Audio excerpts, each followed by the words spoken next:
Group পর্বের বাধা পেরিয়ে এখন নকআউটের মহারণ। তবে রাউন্ড অফ 32-এর ড্রয়ের পর থেকেই শুরু হয়েছে নতুন আলোচনা। কোন দলের সামনে অপেক্ষাকৃত সহজ পথ আর কারা শুরু থেকে পড়েছে কঠিন পরীক্ষায়।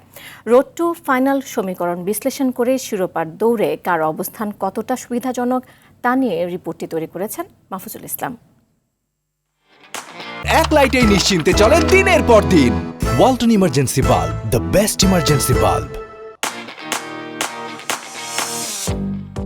নকআউট পর্বে সহজ ম্যাচ বলে কিছু নেই, তবুও নজর দিলে দেখা যায় কয়েকটি দল অন্যদের তুলনায় কিছুটা সুবিধাজনক অবস্থানে রয়েছে। বিশ্ব চ্যাম্পিয়ন আর্জেন্টিনা শুরু করছে কেপ ভার্দের বিপক্ষে, এরপর শেষ 16তে সম্ভাব্য প্রতিপক্ষ অস্ট্রেলিয়া বা মিশর। কাগজে কলমে এটি শিরোপার অন্যতম দাবিদারের জন্য তুলনামূলক স্বস্তির পথ। স্পেনও সুবিধাজনক অবস্থানে, রাউন্ড অফ 32 পার হলে পর্তুগাল ক্রোয়েশিয়া ম্যাচের বিজয়ীর মুখোমুখি হওয়ার সম্ভাবনা থাকলেও প্রথম ধাপের তুলনামূলক কম চাপে থাকবে তারা।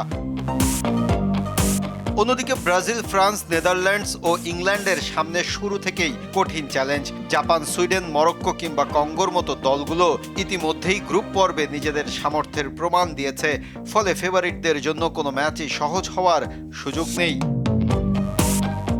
সবচেয়ে বড় কঠিন পথ সম্ভবত পর্তুগালের, কারণ ক্রোয়েশিয়াকে হারালেও সামনে অপেক্ষা করতে পারে স্পেন। এরপর কোয়ার্টার ফাইনালেও আসতে পারে আরেক পরাশক্তি।